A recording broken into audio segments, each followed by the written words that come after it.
Tonight, we descend beneath the grand arenas of ancient Rome, into the training grounds, sleeping quarters, and silent corridors where gladiators lived, waited, and hoped. This isn't the story of one man, but of many. Foreigners, prisoners, volunteers, each with their own reasons, bound by the same fate. Days filled with drills, bruises, rituals, nights filled with aching limbs and quiet calculations about how long they might last. To be a gladiator wasn't just to fight, it was to perform, to survive, and to navigate a brutal world that called violence entertainment. If you find peace in these slow, reflective glimpses into history's harsher lives, consider liking the video and subscribing. It truly helps us keep this channel going. And here's something to consider before sleep. If you had to live one day in the life of a gladiator, which part would challenge you most? The physical pain, the pressure to perform, or the silence in between? I'd love to hear your thoughts in the comments. Now breathe gently, let the crowd grow distant, and walk with me into the shadow of the arena. In the heart of the Roman Empire, behind tall wooden walls and beneath the shadows of towering arenas, a unique and brutal rhythm shaped the lives of men, not born to fight, but trained to die well. These were the gladiators, some enslaved, some sentenced, a few even volunteers, but all bound by the slow grinding march of discipline, spectacle, and survival.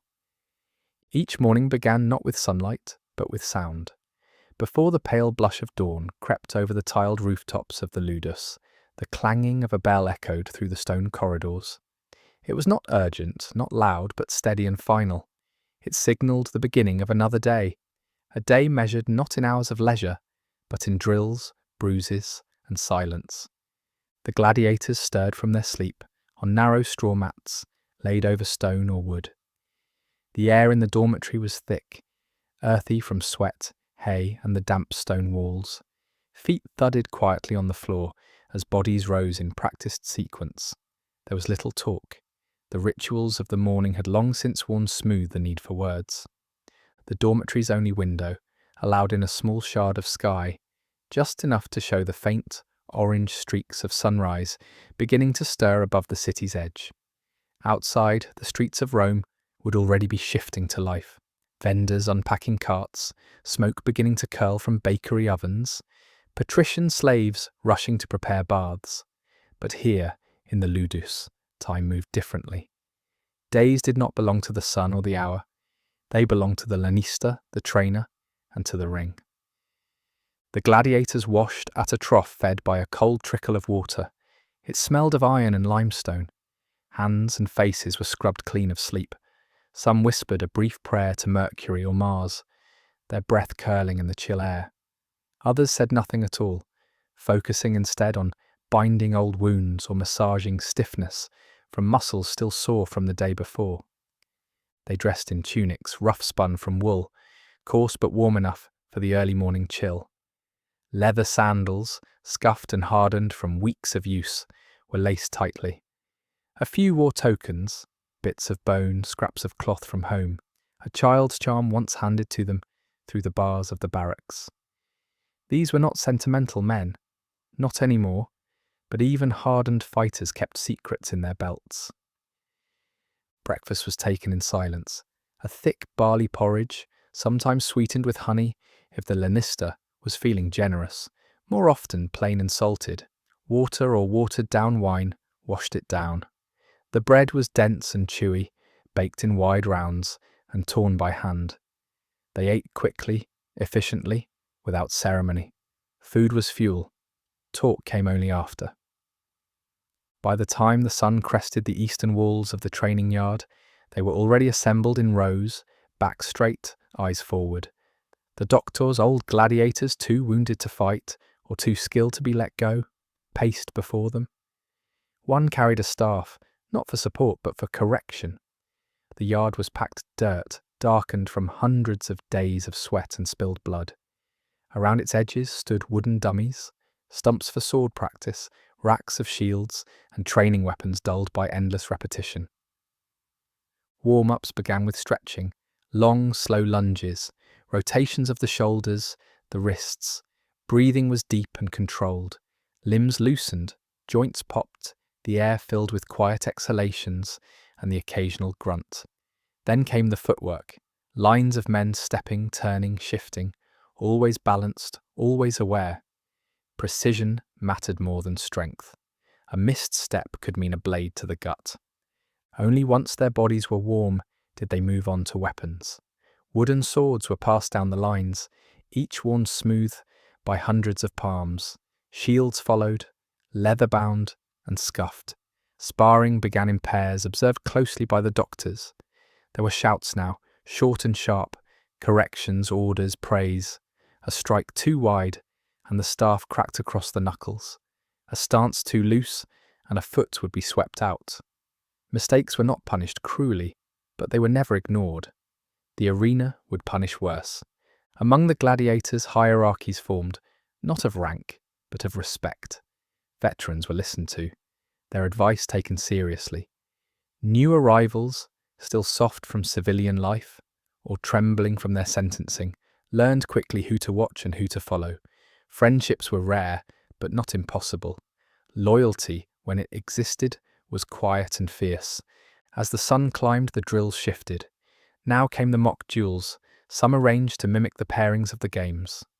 A Mamillo might face a Retiarius, learning to handle the net and trident. A Secutor might be set against a Thrax, navigating the curved blade of a Seeker. Each had their own style, weapons, armour. Each had their strengths, their weaknesses. Understanding these meant living longer. Sweat soaked through tunics, dust clung to arms and faces. Muscles ached, yet the rhythm never stopped. The doctors pressed them harder now, shouting, correcting, pushing, not out of cruelty, but out of necessity. The arena demanded perfection. Every motion had to be instinctive. There was no time to think in the roar of the crowd. Midday brought rest, not luxury, but shade and stillness. Cloaks were draped across shoulders, brows wiped with damp cloth. Some men lay flat, staring at the sky, letting the silence stretch. Others spoke in low tones, grumbling about the weather or the heat, or the pain in their knee that wouldn't go away. There was always pain. It was part of the job. Some men whispered of freedom, not as a dream, but as a number. A tally of victories, a gold coin count. Win enough, impress the right sponsors, and perhaps a rudis. The wooden sword of release would be granted. It had happened before. They had seen it, but it was rare. Most men died before their fifth bout. Still, they trained. Afternoon sessions were harder, slower, more technical. One-on-one instruction, weapon drills, endurance routines. There was no crowd, no applause, only the occasional nod from a watching lanistae. Some men were favourites, promising, tall, symmetrical. Others were fodder, but all trained the same. The sand of the arena was indifferent. As the sun began to lower, casting long shadows across the training yard, the day's pace slowed. Injuries were tended to with vinegar and linen. Bruised ribs, torn calluses, scraped knees. Some men limped to their dorms, others stayed to sharpen blades or oil leather. A few sat in corners, carving marks into wood or whispering in foreign tongues. Quiet rituals of survival. Evening meals were simple: lentils, olives, bread. On rare occasions, meat. Conversations drifted between bouts, betting odds, and memories of home. The noise of the city hummed outside the walls, the laughter of taverns, the cries of market sellers. But here, it felt far away. The Ludus was its own world. Before sleep, some prayed, to the gods, to ancestors, to fate. Others simply lay back, staring at the ceiling, waiting for sleep to claim them before the morning bell returned. And it would. Always, it would. As the days of training bled into weeks and the weeks became seasons, the life of a gladiator settled into a strange kind of normalcy. Pain became expected, hunger manageable, fear a constant but quieter now. It no longer screamed in the blood like it did on the first day. It whispered instead, ever present, always waiting in the margins of thought. For many of the men, the Ludus had become a paradox, prison and refuge, punishment and protection. The outside world, Rome, with its marble temples, bustling forums, and crowded tenement blocks, seemed both impossibly close and utterly unreachable. In here, life was narrow, measured by drills, meals, and the slow rotation of those chosen to fight. Yet compared to the chaos of the mines, or the cruel anonymity of field labour, the Ludus offered structure, purpose, even the promise, however distant, of glory. The yard itself changed little. The same packed dirt darkened with sweat and the occasional drop of blood. The same wooden dummies, some scarred so deeply they seemed to lean with fatigue. The same stone walls, echoing each shout and footfall. But within that sameness men changed.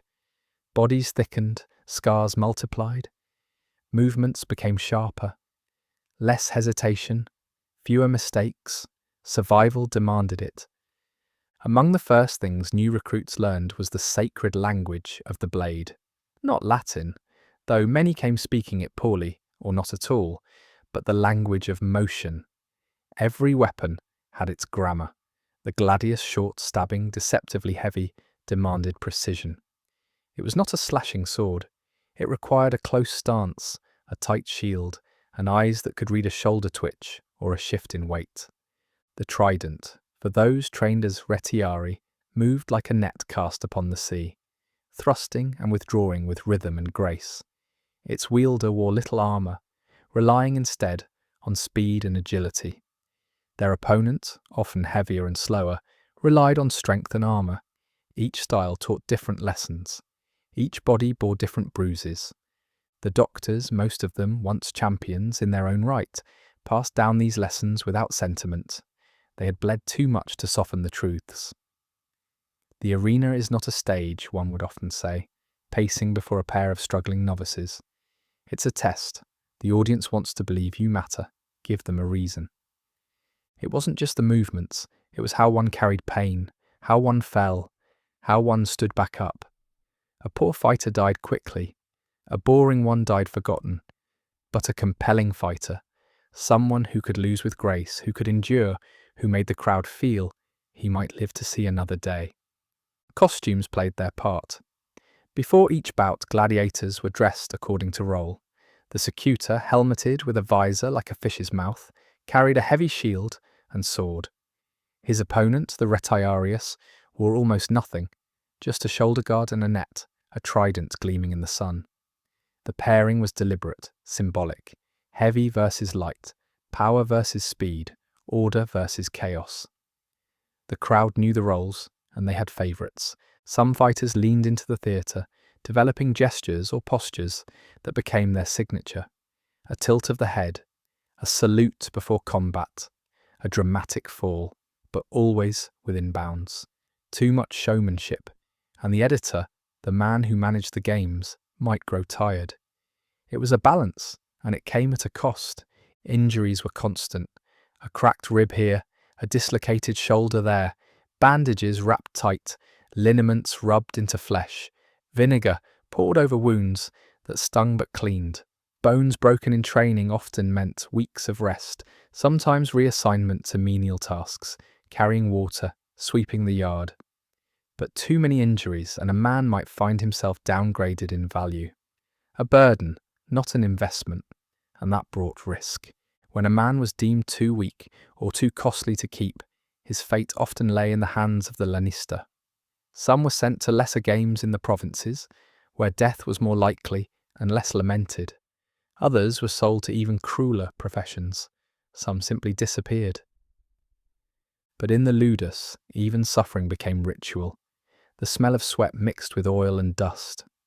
The sharp sting of old linen pulled tight across fresh cuts.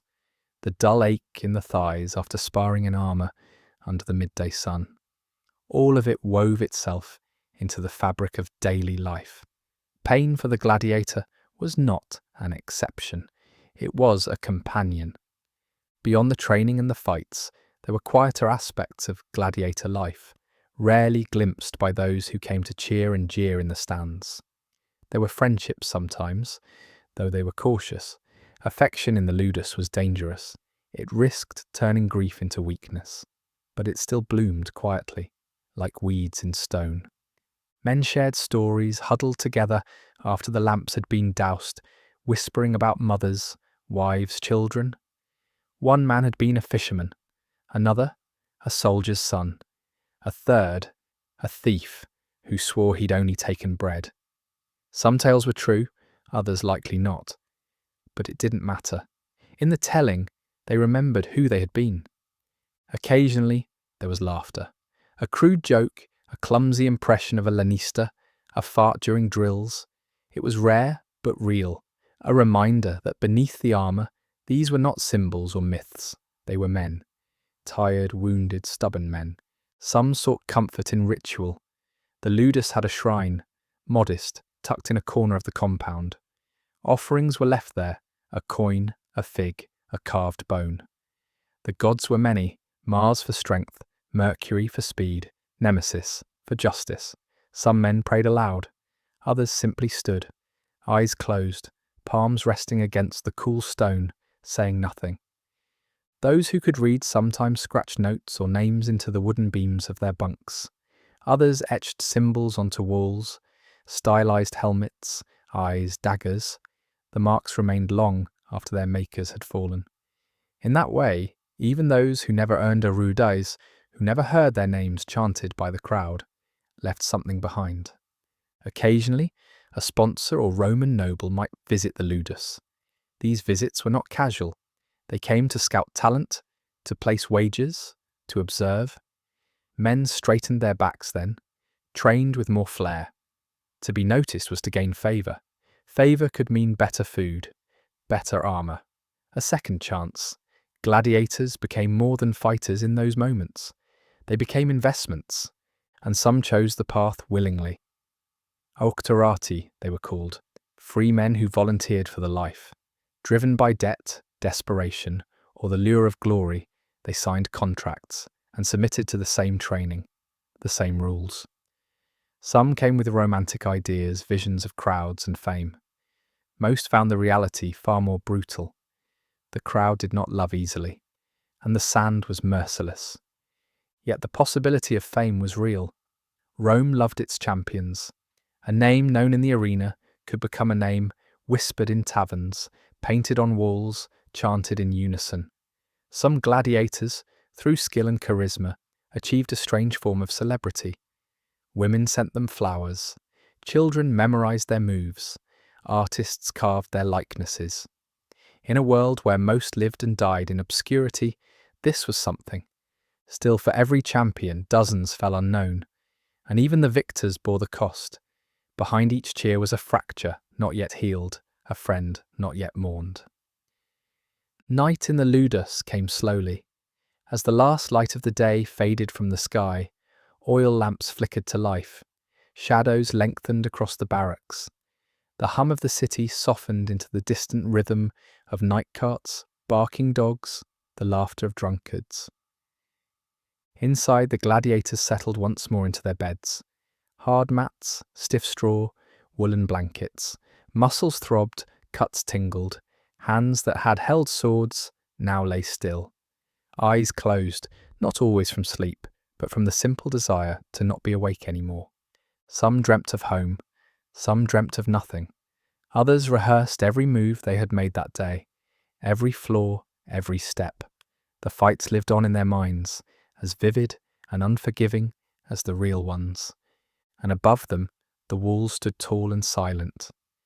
Tomorrow would come, as it always did, with the clang of the morning bell and the ache of duty. Another day in the sand, another chance to survive. There was a quiet difference in the Ludus on the morning of a fight. It wasn't loud or frenzied. It didn't buzz with nerves or excitement. It settled instead into a kind of stillness, like the air just before a storm rolls in from the hills. Even the clanging of the morning bell sounded more distant, muffled by anticipation. Not every man would fight today. The roster was chosen days in advance, names read aloud in the dim hall by the lanistae, the trainer's voice calm, almost indifferent. The chosen men had little reaction, no cheer, no dread, just a glance, a nod, perhaps a deep breath drawn slowly, as though bracing against the weight of what was to come. They had known it was coming. Every day in the Ludus led to this, the moment their training would be measured, not by praise or bruises, but by whether they walked back through the gates or didn't. The morning unfolded as always, washing, dressing, eating, but the fighters moved with less talk and more thought. Every motion became a ritual. Every gesture had gravity. Some tied their sandals with extra care. Others lingered longer at the trough, letting the cold water run over their arms, as if it might wash away the fear beneath the skin. The yard was quieter too. Those not scheduled to fight continued their drills, but softer, slower. They watched the chosen ones with the weight of memory. Each had stood in those sandals before. Each had walked that path, and if fate allowed, each would walk it again. Weapons were not drawn from the usual training racks, but selected from the storage chambers behind the yard, rooms lined with polished armour, real blades, weighted tridents, and nets strung with leaded cords. Everything heavier now, sharper, real. The armour was fitted carefully. A secutor might be strapped into a curved bronze helmet with only 2 small eye holes, stifling but protective. A retiarius would be bareheaded, one arm shielded by a manica of bronze or cloth, fingers wrapping tightly around a trident shaft. The feel of the real gear shifted everything. The weight of it, the texture, the creak of leather. Each sensation whispered that today was different. The procession to the arena began mid-morning. Not dramatic, not flamboyant, just a quiet line of men, walking beneath the Roman sun, escorted by guards, flanked by carts carrying supplies. Sometimes citizens paused to watch, children pointing, women murmuring, men whispering odds. To them, the gladiators were not men, but myth, characters, names on slate boards and betting sheets. The fighters did not meet their eyes. Each arena had its own character. Some were vast and echoing, carved from stone with tiers that soared above the sand. Others were smaller, wood and plaster, used in provincial towns and outposts. But all shared the same elements, a wide, open floor of packed sand, usually stained in places from previous days' contests. A ring of walls to separate performer from spectator, and the gate, iron, heavy, final. The fighters waited in chambers beneath the floor, stone rooms where the air smelled of sweat and blood and ancient dust. The arena above them rumbled with voices, footsteps echoing through the stone seats, the occasional cheer or jeer, laughter from vendors. The crowd gathered, not with dread, but anticipation. Games were entertainment. Ritual, yes, but also celebration. The gladiators were part of a civic offering, blood and skill given to the gods and to the people. In the spoliarium, the last staging area, the final checks were made. Armour adjusted, blades inspected, some men stretched in silence, others whispered to themselves. There were no prayers said aloud. What was there left to ask for? Then came the call. The gate creaked open, and sunlight streamed in. The first fighters stepped forward, one by one, into the blinding glare of the open arena. The crowd roared, not cruelly, not kindly, but hungrily. They came for spectacle. They came to see men become legends, or corpses. The sand crunched beneath sandals. The air above shimmered with heat and the scent of dust and distant incense. Banners flapped from high poles. Musicians played harsh, reedy horns and clattering drums. The editor of the games, a man of wealth or favour, sat high above, watching, expression unreadable. Each pair of fighters was introduced, their names shouted by the herald, their roles announced with flourish. The crowd loved contrast. A heavy-armed Mamillo against a wiry Thriex, a net and trident Retiarius against a shielded Secutor. The matchups were designed to thrill. The crowd placed wagers. Some shouted advice, others simply watched. When the signal was given, the fight began. Contrary to myth, the battles were not always to the death. Gladiators were expensive. Their training took time, Their upkeep cost money. A good fighter could live to see many matches, especially if he entertained well. But survival still meant risk. Even a controlled blow could crack bone. Even a shallow cut could fester. And in the heat of the crowd's frenzy, mercy was not always granted. The fights themselves were brutal, but not chaotic. These were not brawls. They were studied, trained performances. Each strike, each step, drawn from months, even years, of discipline. The fighters moved with caution, awareness, eyes locked, shields raised, weapons poised. They waited for mistakes, for openings. And when they came, they struck. A slip, a stumble, a misjudged thrust, the crowd gasped. A clean blow, a shield knocked free, the crowd roared. Blood, when it came, brought noise like thunder. And if one man fell, wounded but alive, it was the editor who decided his fate. The losing fighter would raise a hand, sometimes with a finger extended, asking for mercy. The crowd responded. Thumbs raised or lowered, cries of mite or yugula. Some editors followed the crowd, others did not. Their decision was law. If mercy was granted, the victor stepped back, and guards led the wounded man away to the infirmary, where slaves and medics worked in hot, sour-smelling rooms to bind what could be saved. If death was chosen, the winner delivered the final blow, clean, swift, impersonal. The sand accepted the body without comment. After the fight, victors saluted the crowd. Some gave a short phrase, others a bow. If the crowd was pleased, they were rewarded with tokens, coins, laurel wreaths, the favour of a noble. If displeased, they were met with silence. Then the gate opened again, and they left the arena. Back in the Ludus, the mood changed. The returning fighters were greeted with nods, slaps on the shoulder, a quiet glance of relief. Injuries were tended, armour stripped, weapons cleaned.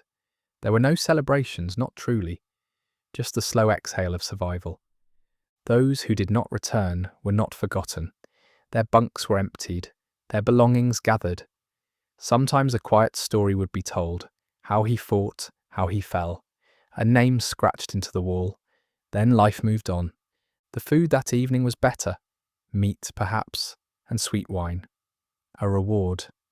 But even as men chewed slowly in the dim dining hall, their eyes were heavy. The arena took more than blood. It took thought, energy, sleep. For days afterward, men moved slower, like bodies returning from a battlefield. Some spoke of the crowd, what they'd heard, what they'd felt, standing in the ring with thousands of eyes on them. Some said it was like floating. Others said it was like drowning. One thing was certain, it changed a man.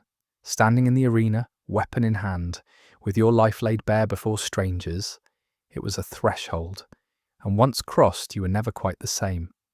Some men, after a few fights, began to carry themselves differently. Not with arrogance, but with gravity. They knew something most people never would. They had stood at the edge, looked death in the eye, and stepped away. Others grew quieter, softer. The violence had etched something deeper into them, something that did not go away when the crowd dispersed or the armour came off. The dreams were different too. Some slept deeper, like stones. Others woke often, sweating, heart racing, hands clenched, as if still holding a blade. Still, the days returned to rhythm. Training resumed. New recruits arrived. The old ones passed down what they'd learned.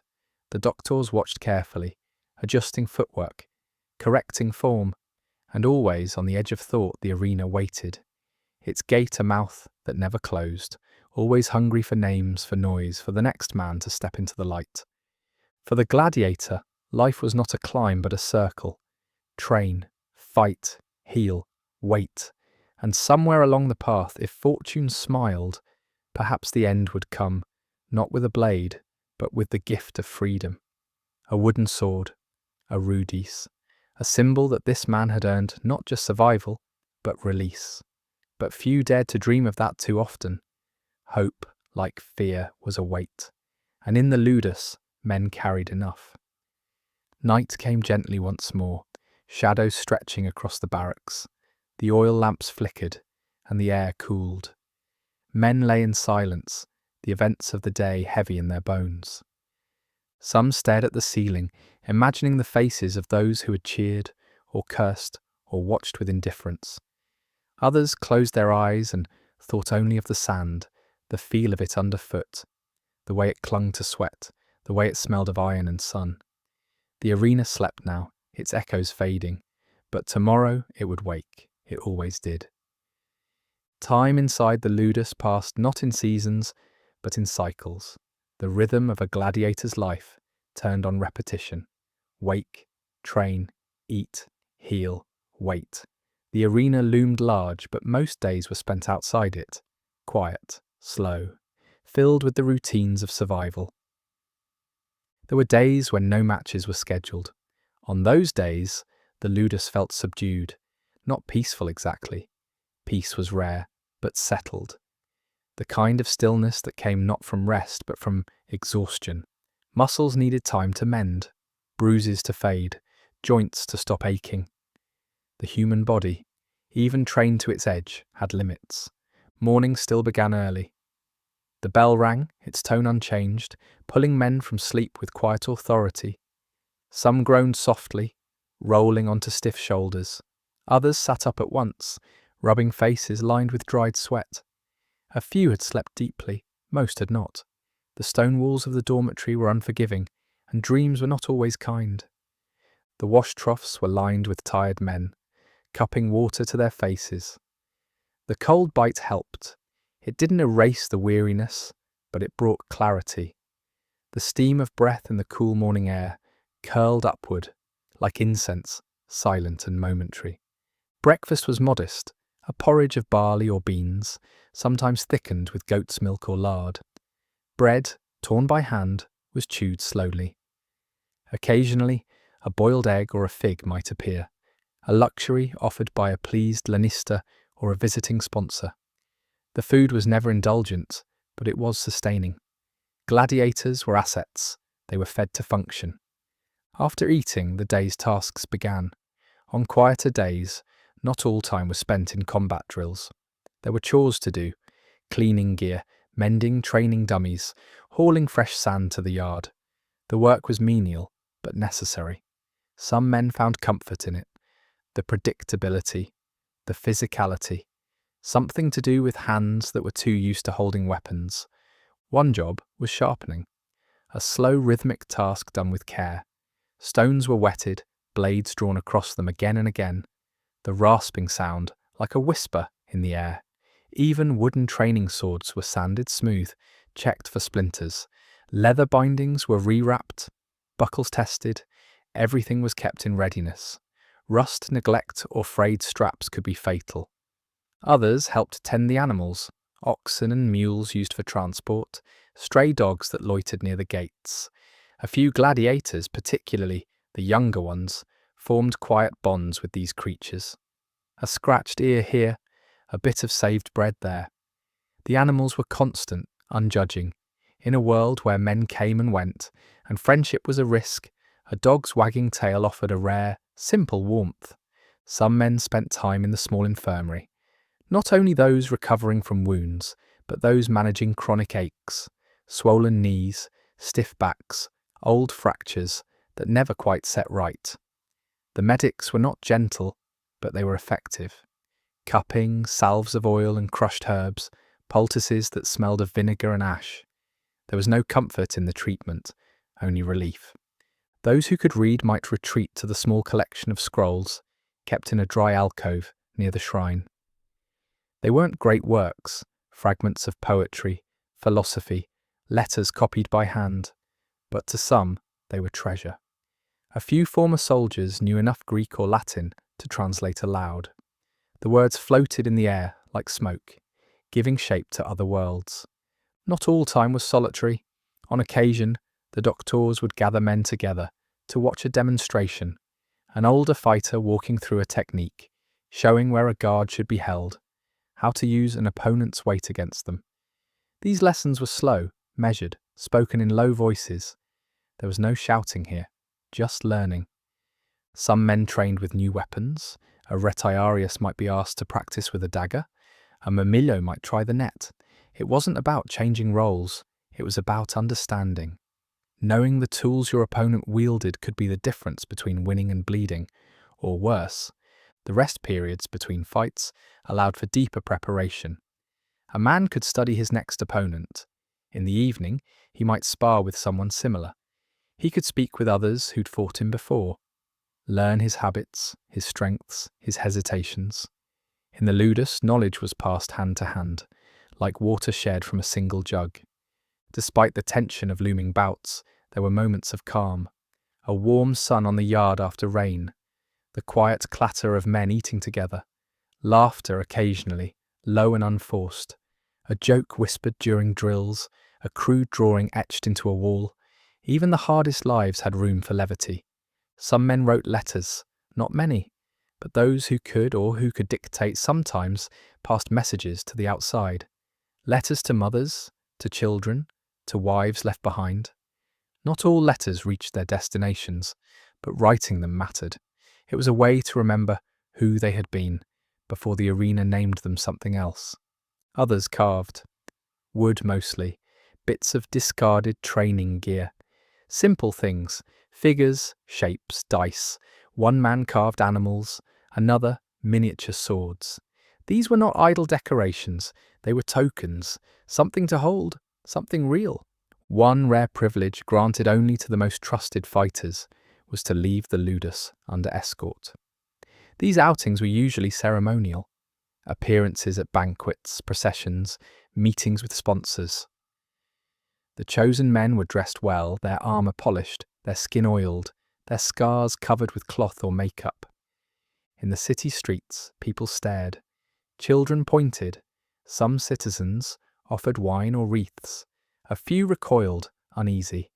Gladiators lived in a strange space in Roman society.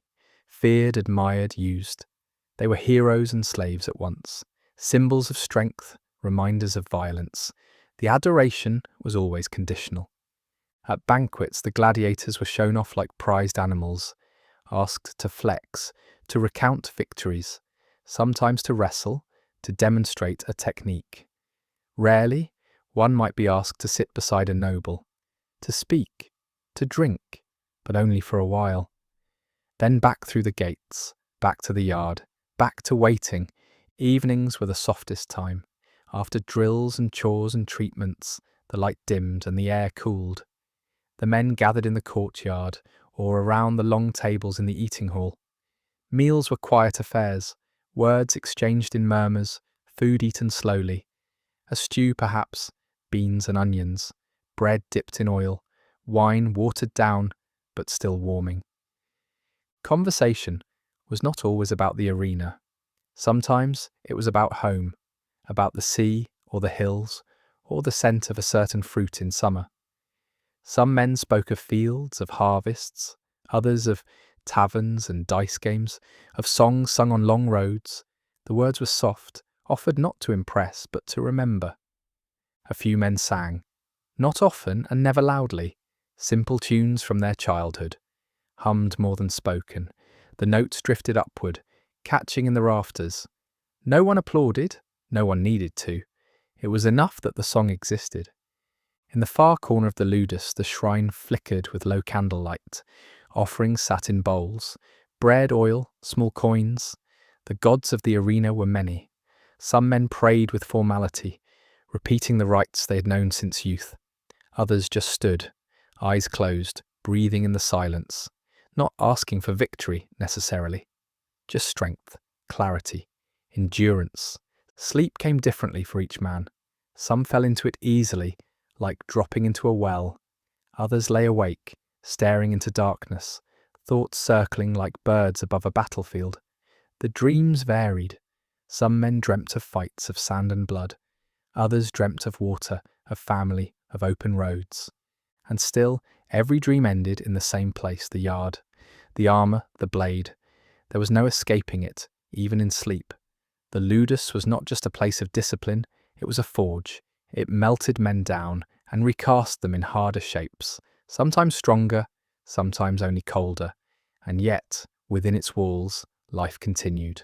Not life as it was beyond the gates with freedom and future, but life nonetheless, marked by routines, by silent nods, by moments of stillness between the storms. There were days when the arena felt far away, when no one spoke of it, when the men simply trained and ate and mended sandals and watched the birds fly overhead. These were not wasted days, they were vital. Days when the body could recover, when the mind could quiet, when the soul, battered and bruised though it was, could breathe. Because in time the cycle would resume, the call would come, the names would be read, and one by one they would return to the gate, to the sun, to the roar, to the sand. But for now, for tonight, the gates were shut. The blades were sheathed, and sleep crept gently into the corners of the Ludus, soft and slow as fog over stone.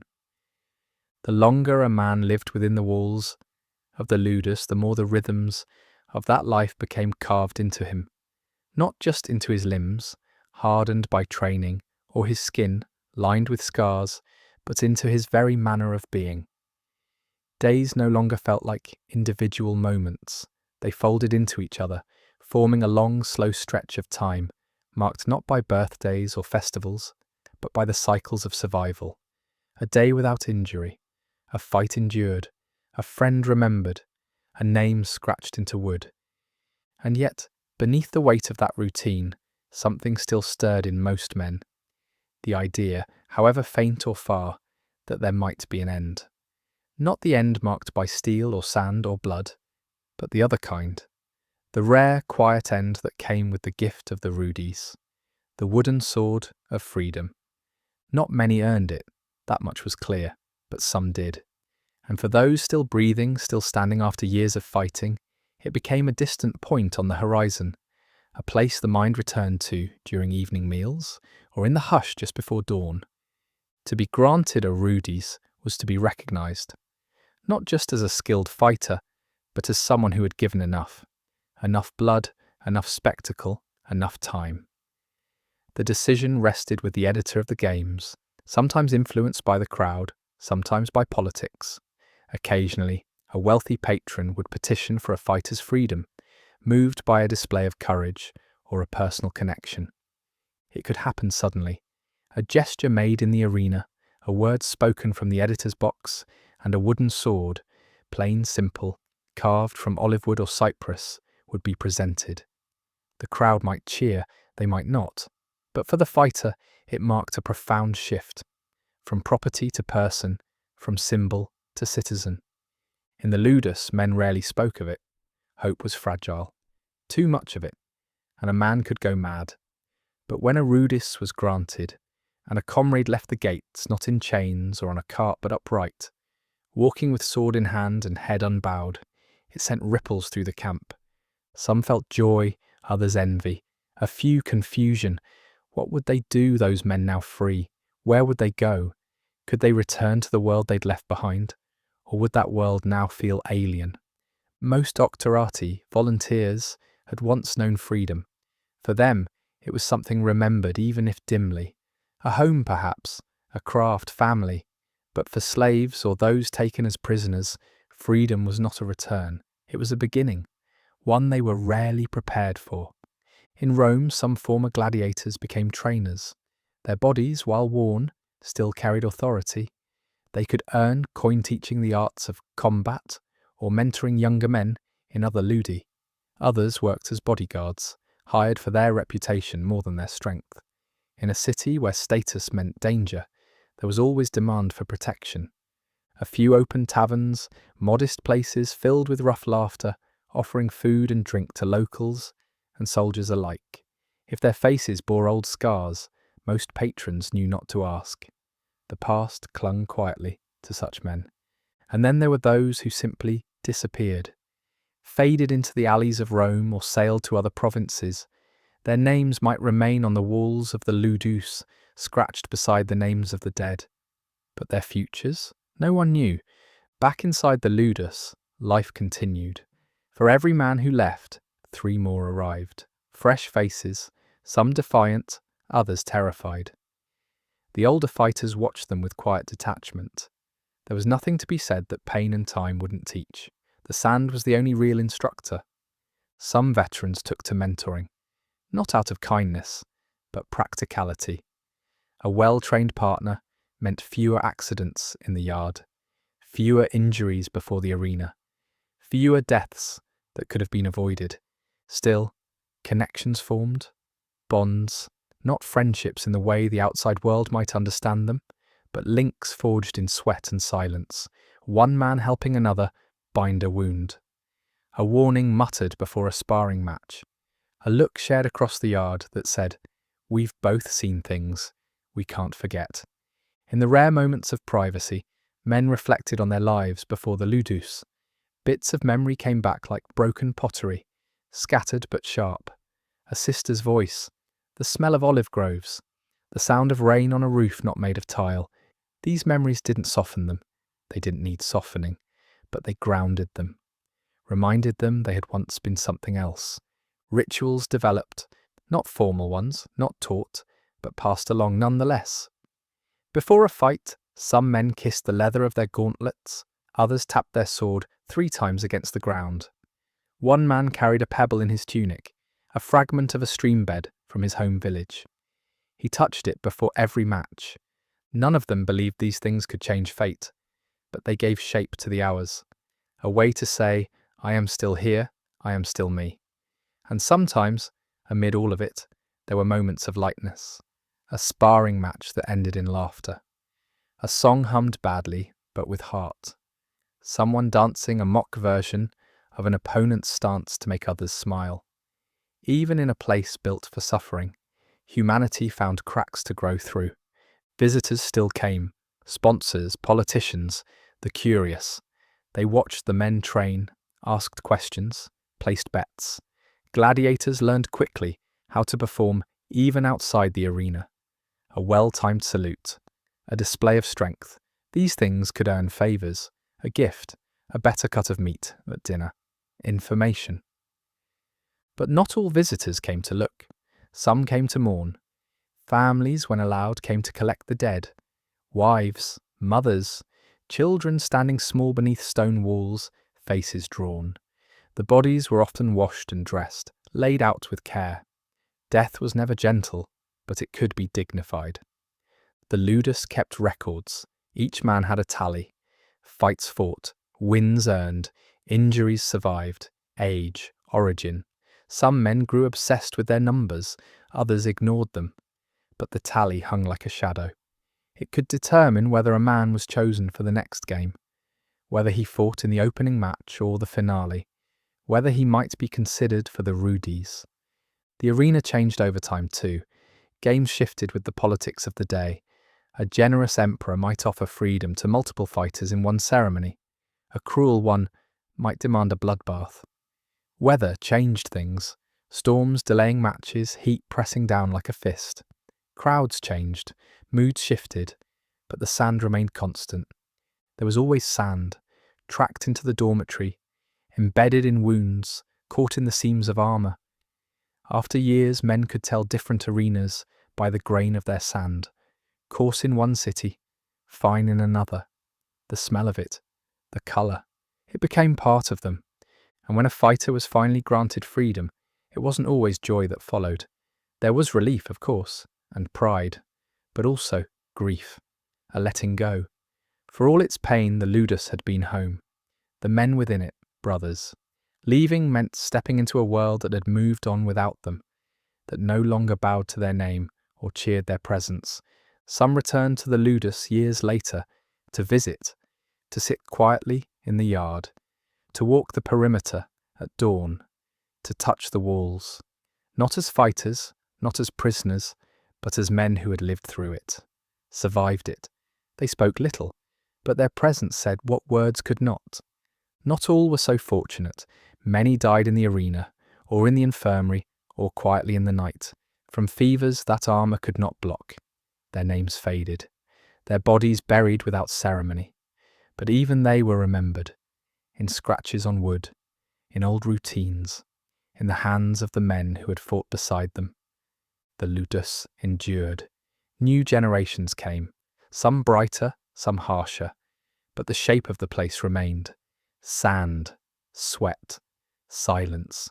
the clang of metal on dawn air, the smell of oil and leather, the unspoken rhythm of lives held together by repetition and grit. And so it went. Even in freedom, many former gladiators would lie awake at night, the distant cheers of a long-past crowd still echoing in the corners of their mind. They would feel the weight of a shield on their arm, though it was no longer there. They would see the sun cutting through the arena gate and feel, somewhere deep in the bones, the moment just before the first step into the light. Because you did not forget. Not really, not ever. You carried the Ludus with you, its dust in your lungs, its routines in your blood, its memories behind your eyes, long after the last bout, long after the last scar had faded. You had lived as a gladiator, and that never truly left you. In time, the Ludus itself became like a body, living, breathing, wearing the signs of its age. The stone courtyards cracked in places, training posts leaned slightly after years of strikes, ropes frayed, splinters formed in the weapon racks.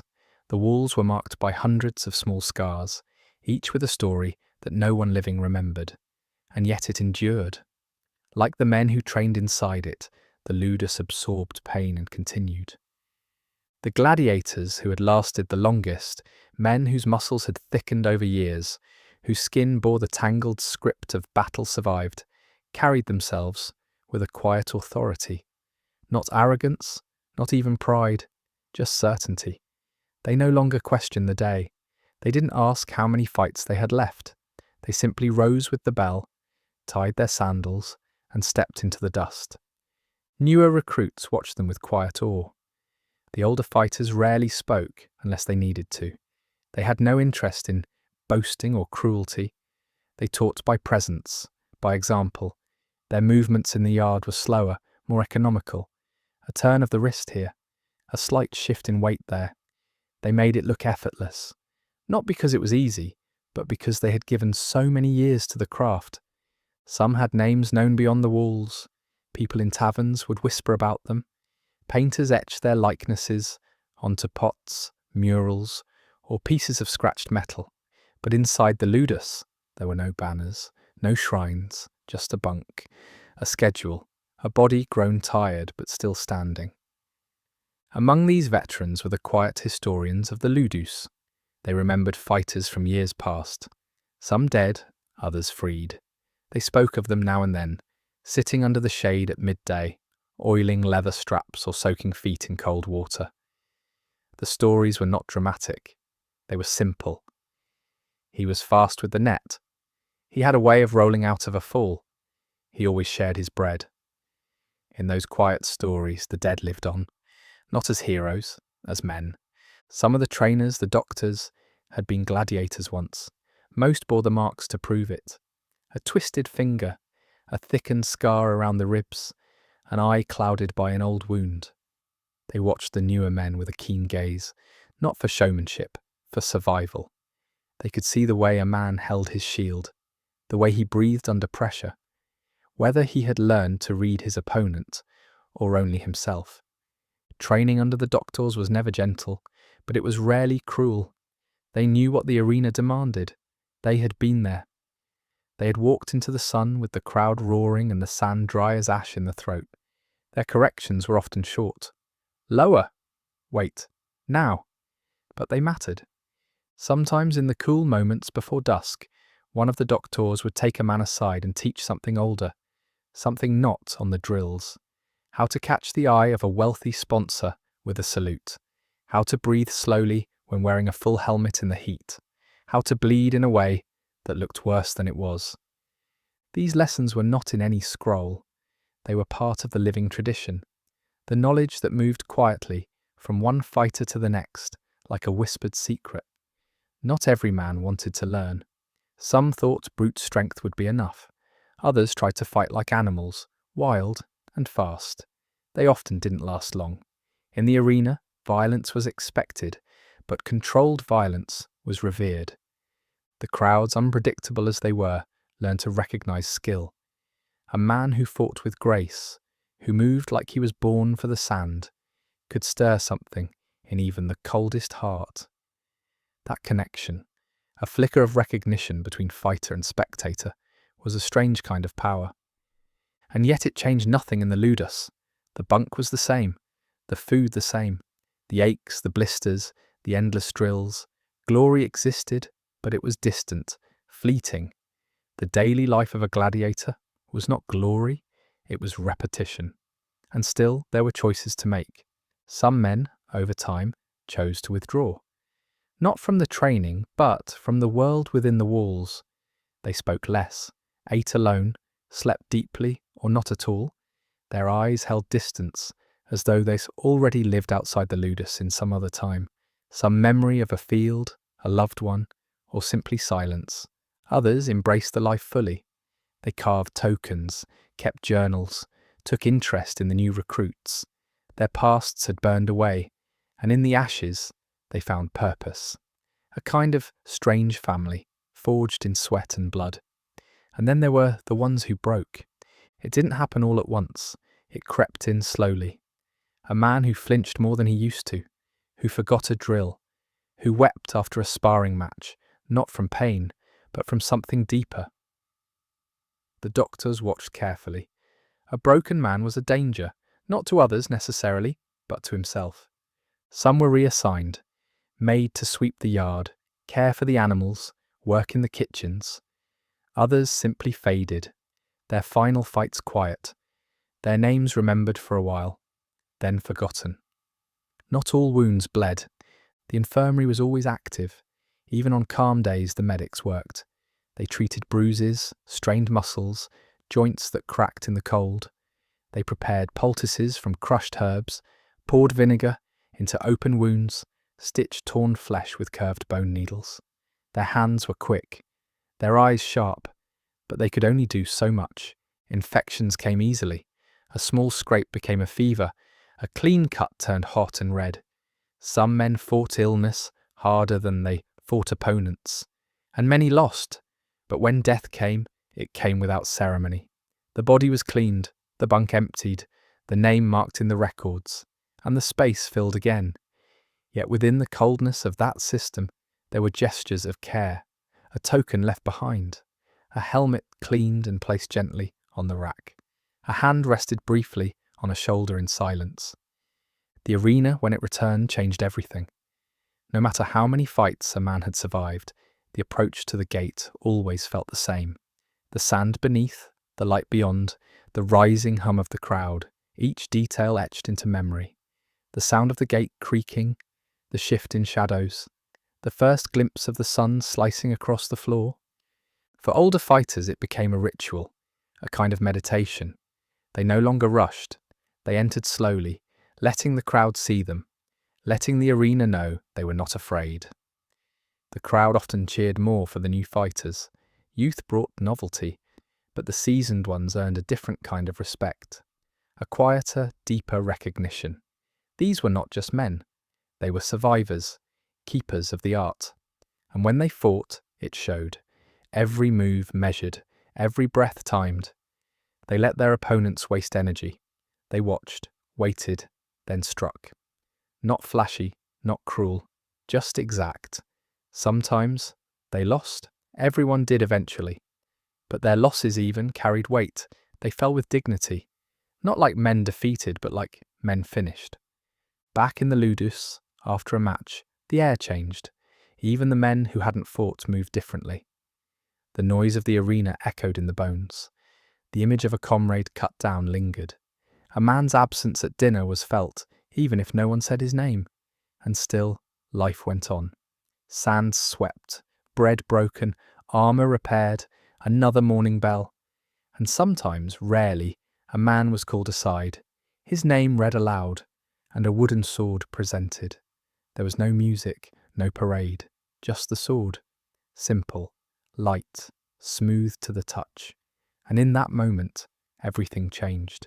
He no longer belonged to the Ludus, no longer answered to the lanistae. He stepped into the world again, not as property, but as person. Some wept, others simply nodded. A few looked back once at the walls, the yard, the men, and then walked on. The remaining men watched in silence. not with envy, not always with joy, but with understanding. They knew what it meant to carry the weight, to survive the ring, to walk the thin edge between violence and performance, again and again, and still be human at the end of it. And they knew too that the Ludus would not end, that long after they were gone, others would come, young men, old men, desperate, proud, lost, each bringing their own blood to the sand, and the Ludus would receive them, as it always had, as it always would. The Ludus was a cage, but not always in the way people imagined. Its bars were not made of iron. Its gates did not always need to lock. The men within could sometimes leave, escorted, watched, celebrated, but even then the cage came with them. It was carried in the shoulders, the gate, the glance at every open doorway. For the long-term fighters, freedom had become something stranger. It was no longer a goal, a shining light at the end of the path. It had become a shape they could barely remember. They could imagine it, the absence of orders, the quiet of nights without shouting, a meal eaten without a bell ringing before and after, but it was like trying to recall a song you hadn't heard since childhood. The rhythm remained. The melody faded. Some men, nearing the end of their service, spoke of retirement. Not in the Roman sense, not with pensions and rest, but in whispers. A little land, perhaps, a quiet corner in a distant province, a stall in the market, somewhere without sand, somewhere without the echo of a crowd that demanded blood. But such dreams were always spoken with one eye turned inward, measuring the odds. A few coins saved, a favour promised, a wound that wouldn't quite heal. For every man who plotted an escape into a gentler life, another simply prepared to die well. Because not all gladiators sought escape. Some, once broken and reforged by the rhythm of the Ludus, began to feel safer inside its walls. Outside was uncertainty. Inside, at least, the world had rules. You trained, you fought, you survived, or you didn't. But the path was clear. The arena was many things, cruel, dangerous, brutal, but it was also honest. It did not lie. It did not promise kindness and deliver betrayal. It offered a simple bargain: stand, fight, and perhaps live. And the Ludus, for all its discipline, offered a strange kind of family. Fighters were not friends in the way free men might be. There were no walks through gardens, no long conversations under moonlight, but there was trust, shared breath, a knowledge that the man sparring beside you had seen what you had seen, that he too had buried comrades, stitched wounds, faced the roar of 1,000 strangers, and still stepped forward. In the dormitories, silence was the default, but not always the rule. Some men told stories at night, often not about battles, but about home. A tree they used to climb, a sister who sang to herself when no one watched, a smell, baking figs, wet clay, fish on coals. Memory softened in the retelling. The sharp edges wore down, but it was enough. There was a man, older, once a secutor, who carved small figures from bone and wood. Animals mostly. Lions, dogs, birds. He would leave them near bunks without a word. Some men carried them into battle. Others placed them in the shrine. They were not lucky charms exactly. They were simply reminders of care, of humanity, and on rare occasions fighters wept, not loudly, not for show, but in the deepest part of the night, when the lamps had burned low and the sounds of the city faded behind the walls, a quiet sob might drift through the air, like smoke. Grief, tightly folded, finally unfolding. For a lost brother? For a fight survived that should not have been. For a life that had become something unrecognizable. No one mocked it. No one interrupted. The weeping was part of the world. Like the drills, like the scars, like the sand that clung to everything. The lanistae, too, was part of this complex world. Not just a master or trainer, but something more ambiguous. He held power, yes. He could sell, punish, promote. But the best of them, those who understood what gladiators truly were, also protected, taught, watched closely, not just for weakness, but for decline. A good lanistae knew when to step in. When a man had lost too much, he might be offered other work. Training roles, errands, guard duty. It wasn't mercy exactly. It was management, the preservation of value. But sometimes it felt like grace, and when a fighter died, the best lanistae marked it. Not with tears, not with eulogies, but with a gesture. A flag lowered for a day.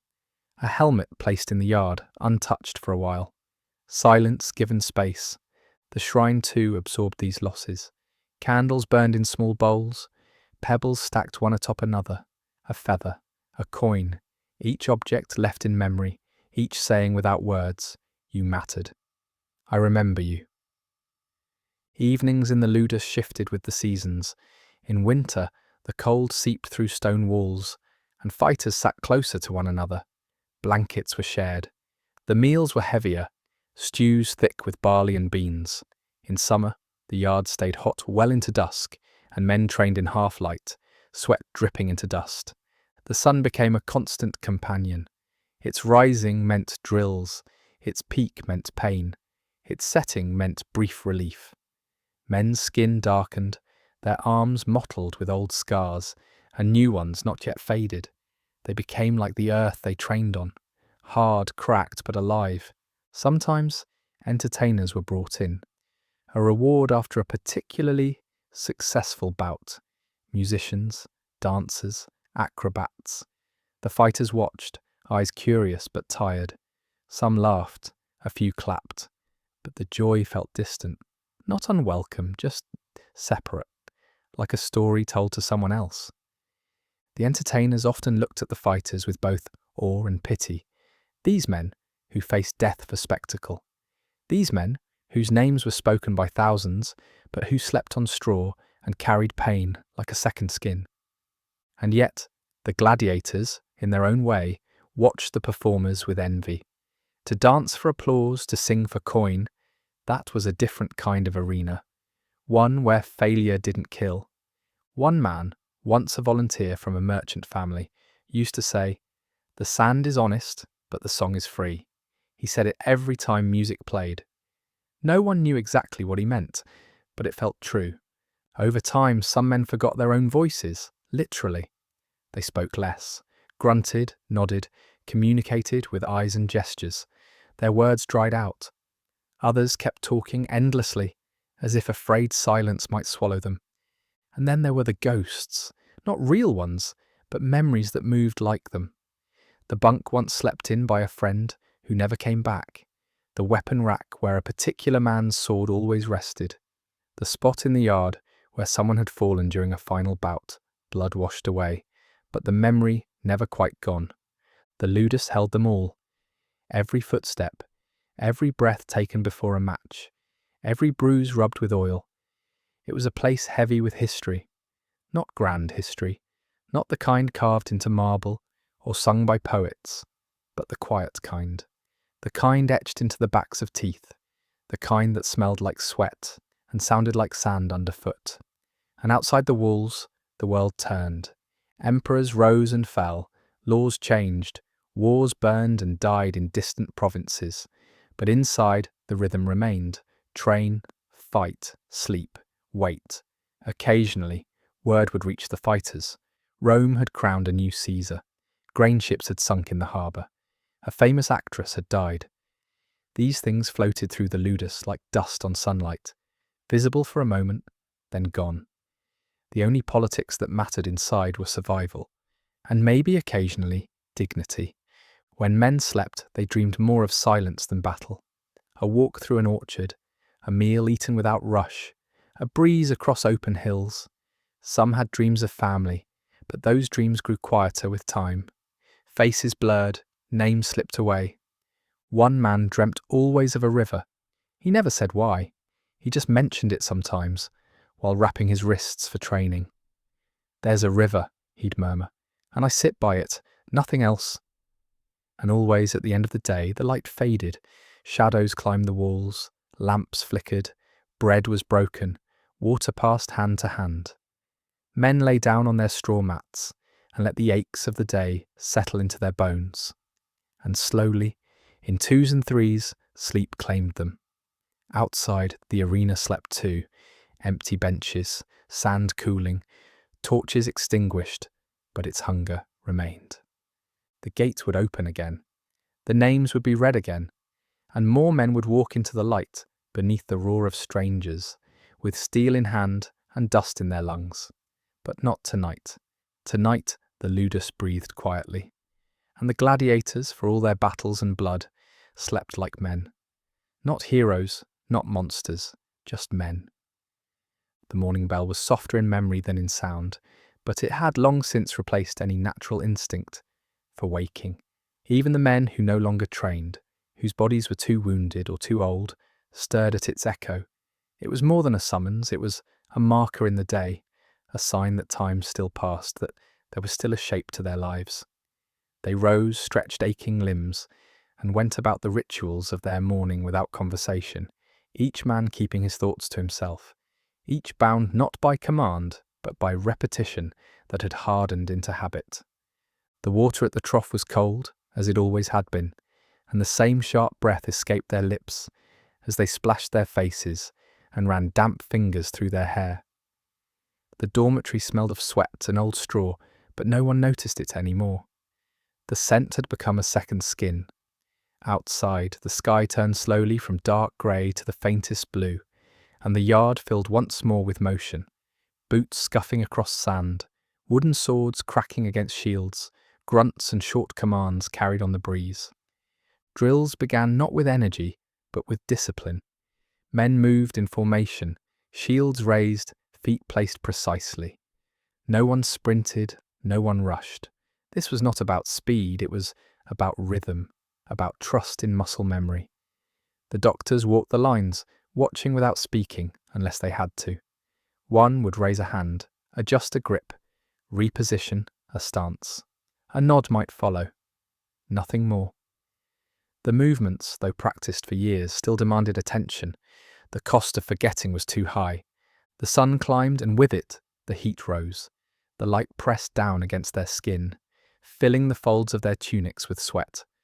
Armour was heavy, even without the weight of fear. Leather soaked in oil. Iron plates that pinched if fastened too tightly. Helmets that muffled breath and narrowed the world to two small slots. Some men trained blindfolded, learning to feel their opponents rather than see them. Others practiced disarming, dodging, tumbling. Not every fight was won with strength, most were won with patience. They paused only briefly for food. A bowl of lentils, coarse bread, water that smelled faintly of the clay cup. No one lingered. The break was for nourishment, not comfort.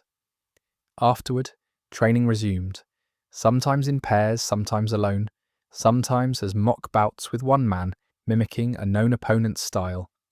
They had learned to mimic well, a certain limp, a tendency to swing too wide, an impatience that could be used against him. Knowing your enemy was half the fight. The rest was breathing. But not all time was spent in training. When the body tired too much, the doctors sent men to rest, to soak their limbs in cool water, to lie beneath the shade of the courtyard wall. They spoke little, if at all. When they did speak, it was not of glory. Glory was for the crowd. Here in the quiet, they spoke of injuries that hadn't healed, of matches that had lingered too long in the mind, of men they had once fought beside but now could not name. And then came the tasks, the quieter routines of upkeep. Leather bindings were oiled, straps checked for weakness, wooden swords sanded smooth to prevent splinters. The infirmary was visited often, even for minor things, a torn nail, a bruised knee. The medics, long used to pain, worked quickly, with steady hands. They offered no comfort, only care, but that care mattered. Infection was more dangerous than steel. As the sun dropped lower, the tone shifted. Evening in the Ludus was a time for stillness. Men returned their gear to the racks, washed again in the troughs, wiped down armour, and sat together without speaking. Meals were taken in silence or with low murmurs. A thick stew, the bread softer this time. Sometimes there was meat, a rare egg, a scattering of herbs. On feast days the lanistae might provide wine, thin, sour, but welcome, 1 or 2 cups, never more. A dull mind could not survive a sharp blade. After eating, they sat under the eaves and watched the sky change. Birds cut low arcs overhead, and the distant noise of Rome, a city that never truly slept, reached them in softened echoes. Somewhere, a woman sang. Somewhere, dogs barked. But here, within the walls, the world was reduced to breath, to aching limbs, to thought. Some sharpened weapons. Others sat with backs against the stone, eyes closed, not asleep but resting, somewhere between the waking and the dreaming. There were stories still. Not often, but enough to keep memory alive. One man told of a village where rain came sideways, swept in from the sea, and the children would race barefoot across the fields, shouting to the wind. Another spoke of camels, slow and solemn, crossing the sand under a sky so wide it felt like the gods themselves could not fill it. These stories were pieces of a life left behind, or perhaps only imagined, but none of the listeners asked for proof. The truth was less important than the telling. The shrine flickered in the corner, its small flame fed by oil and intention. Offerings came irregularly, bread crusts, feathers, a bone carved with care. No grand sacrifices, just tokens, symbols, gestures, each one a conversation held without words. Not with the gods necessarily, with the self, with the past, with the silence. Some prayed aloud, whispers shaped more by need than theology. Others sat beside the shrine without speaking, heads bowed, hands resting on their knees. The gods, if they were watching, did not answer with miracles, but they listened. When the sky turned black and the last lamp was lit, the men returned to the dormitory. The mats were thin, the straw uneven, but exhaustion made any bed bearable. They removed sandals, rubbed oil into sore joints, lay down with a long exhale. Some turned to the wall. Others stared at the beams above, letting thought drift gently across the surface of sleep. Sometimes dreams came quickly, other times not at all. There were nights when a man would lie awake, his hand resting lightly on his ribs, where an old scar tugged against the skin. He would not move, he would not cry, he would simply breathe. And in the breathing, there was peace, because here, in the stillness of night, the Ludus felt less like a cage and more like a cocoon. Hard, yes, unforgiving certainly, but sheltering, predictable, contained. Tomorrow would come, as it always did. The bell would ring, the sun would rise, the yard would fill, names would be read, weapons drawn. But for now, for these few hours, there was only rest, the deep, dreamless kind that sinks into the bones. And if a man stirred turning on his side, reaching for the wooden charm he kept beneath his blanket, he did so without fear. It was not weakness, it was memory. Memory of a life not wholly taken from him. Memory of a self still intact beneath the layers of bruises and drills and dirt. Memory of why he still stood, why he still fought. Not for glory, not for the crowd, for the man beside him, for the man he used to be, for the quiet hope that even here a piece of him remained untouched. And so the Ludus breathed again, quiet, slow. The men within slept, and the sand outside waited. The hardest battles were not fought in the arena. They unfolded slowly, over months, even years, across the landscape of the body and the corridors of the mind. They weren't marked by swords clashing or crowds roaring, but by silence, repetition, and the creeping weight of time. These were the battles most gladiators came to know best, the daily effort of maintaining strength, of holding on to one's sense of self, of surviving long after the novelty of the fight had faded. It began subtly, a stiffness in the knees that lingered a little longer after sparring, a cut that healed slower than it once did. The first time you heard your breath hitch mid-fight, not from fear, but from weariness. And then a growing awareness that others were watching you differently, not with awe or envy, but with something closer to pity or calculation. A veteran was respected certainly, but he was also measured, quietly assessed by trainers, by lanistae, by sponsors who kept their voices low when they discussed match pairings. The young were always eager to climb, and sometimes a seasoned fighter, once a name shouted with pride, became the test against which these young ones were measured. In the Ludus, the signs were not always obvious. The days still looked the same. Drills at dawn, meals eaten without flair, armour fitted with practised hands. But the fighter himself noticed movements took more thought, injuries left deeper marks. A misstep in the yard that once would have been laughed off now brought silence. He learned to hide it, to tape a joint tighter, to sleep with his leg propped against the wall, to drain the ache from it. He trained smarter, conserving energy, focusing on footwork and angle rather than force. And when the young ones grew reckless, throwing wide slashes or charging too soon, he would use their momentum against them, teaching not with words but with bruises. There was a kind of power in that, not glory, not youth, but experience. He could see a feint before it formed.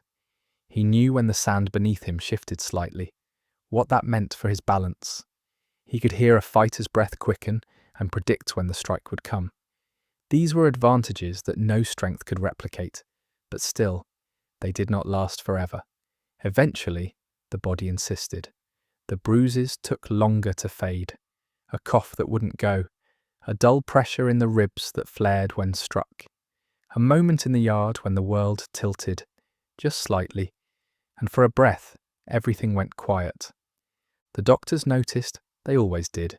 One might quietly adjust the veteran's role, less sparring, more observation. Assign him to demonstrate technique, partner him with the newest recruits.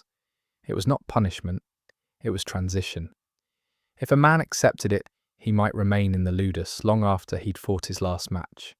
As a trainer, as a mentor, as someone who could pass on the knowledge etched into his scars. But some didn't accept it. They fought on, determined to go out on their feet. For those men, there came a final match, not always announced as such, but felt. They could sense it in the way the lanistae looked at them, in the way the crowd leaned forward, eager to see whether the old man still had fire in his chest. These bouts were rarely fair.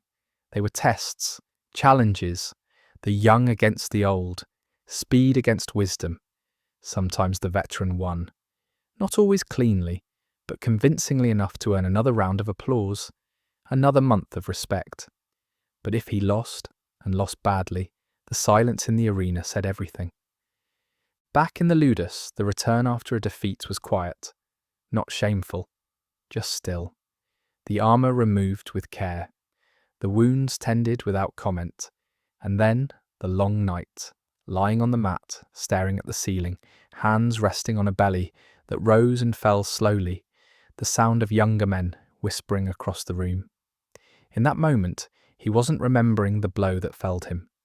He was remembering the first time he stepped into the arena. The gate opening, the sunlight breaking across the sand, the noise of the crowd, his heart hammering like a drum. The moment he realized that he had become something more than what he was. For some, the end came with an invitation to stay, to teach, to pass down what had been learned through years of endurance. It wasn't freedom, but it was something close to purpose. Others were given coin, a name marked as retired, and allowed to walk out of the gates with their possessions in a small satchel, and no clear idea of where to go. Some drifted into the city, found work where they could. Others returned home, if there was a home to return to. A few, too injured or too changed, returned quietly to the Ludus, seeking a place in the shadow of the life they once led. And a few, those who could no longer fight but who could not let go, simply stayed. Not as trainers, not as fighters, just as themselves. Moving slowly through the courtyard, sweeping the sand, offering a nod to passing fighters, sometimes a warning, sometimes a blessing. They became fixtures, not mourned, not celebrated, just present. One of them, an old retiarius whose trident hand had curled into a permanent claw, used to sit by the shrine every evening. He never spoke, but he lit the candle, always, without fail, When asked why, he simply looked up and said, "For the ones who can't." By the time a man reached that place in his path, he understood what the arena had truly given him. Not just skill, not just scars, but clarity. In the ring, every second mattered. There were no lies, no masks, just the truth of action, the finality of choice. That was the gift, and the cost. And even years later, walking through a crowded street, the sound of sandals on dry ground might stir a memory so sharp it brought tears. Not from sadness, from remembrance, from knowing that once he had stood in the centre of the storm and not fallen. The Ludus, of course, continued. Young men arrived, wide-eyed and nervous. The yard filled with new sounds. The walls echoed with new laughter, but the rhythm remained, always the same. Drill, rest, spar, eat, heal, wait, fight, repeat. And somewhere within those walls, in the corner of the dormitory, or in the fading edge of the infirmary, an old man sat watching, his hands resting on his knees, his eyes following a younger fighter's stance. A small nod, approval, a quiet correction, a legacy passed on in silence. The longest fight was never the one in the arena. It was the fight to remain human inside a system that asked you to become something else.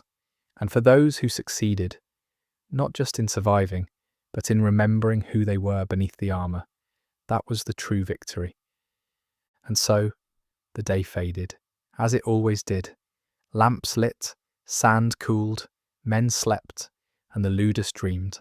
Long after the last match was fought, after the blood had dried in the cracks of the arena floor, and the crowd had turned its gaze to newer faces, newer stories, the life of the gladiator lingered. In the bones, in the breath, in the way the body moved even when it no longer needed to. A man who had lived the life did not forget it. His shoulders still rolled forward from the weight of a shield long since set down. His walk carried the ghost of old wounds. His dreams returned often and without warning to the sand. Not to the moments of glory, not to the cheers or the noise, but to the feel of it under his sandals. The smell of dust and iron, the way the light split across the open arena, dividing shadow from heat. These were the memories that remained, not the names of opponents or the number of victories, but the texture of life itself. The ordinary parts, the hours between fights, the ritual of wrapping one's wrists, of fastening a strap with calloused fingers, the quiet before the gate opened, the weight of silence after it closed again. For those who lived long enough to leave, to step beyond the gate, not in armour, but as men once more, the world outside often felt too wide. Streets bustled, markets shouted, Rome thrived, but something had shifted inside them, something no coin or title or wreath could replace. They had known a different kind of rhythm, slow, deliberate, sharp-edged, and now, without it, time moved too quickly. They tried to build new routines. Some succeeded. They became teachers, smiths, traders, even tavern keepers. Others struggled. The world did not always know what to do with men who had once been property, who had been symbols of death and courage and entertainment, and who now simply wished to be left alone. There were some who returned to the Ludus by choice. They found comfort in its walls, in its echoes. They helped train the new recruits, told stories by the brazier at night, carved small tokens of wood for those about to fight for the first time. Their presence grounded the place, reminded it of its past. For the young ones who listened, truly listened, they offered more than technique. They offered understanding. Not every lesson was about how to move a blade. Some were about how to endure. In the evenings, after the drills were done and the meals finished, some of the men would sit together near the edges of the yard. They didn't speak often, but when they did, it was without haste. They spoke of dreams, of what they'd do with freedom if it came. Not the fantasies of the young, but the quieter wishes of men who had learned the weight of reality. A garden, perhaps, a home near the sea, a dog, a morning without pain. A few spoke of family, children they had not seen since they were small, wives whose faces had faded into memory. Letters were sometimes written, passed through hands, carried by messengers. It was not always known if they reached their destinations, but the act of writing mattered. The hope it carried mattered. Even a man whose body bore the marks of 30 fights could still hope. There was a dignity in survival, not just in the act of it, but in the grace with which some men carried it. They did not boast, they did not display their scars, but their presence changed the air. Other fighters listened when they spoke. The doctors nodded when they passed. Their footsteps were slow, their words few, but the space they occupied was large. Some were remembered beyond the Ludus, their names painted on walls, chanted in streets, recorded on stones, but even that fame faded. New champions rose. The crowd found new favourites. The city's hunger for spectacle was endless. The man who had once drawn cheers now walked the forum like anyone else, unnoticed. That, too, was its own lesson. Because what truly endured was not fame, it was the bond, the understanding shared between men who had faced the arena and returned. Even decades later, even in another province, two former gladiators might recognize one another by posture alone, by the way they looked at a blade, by the way they paused before speaking, as if weighing whether it was necessary.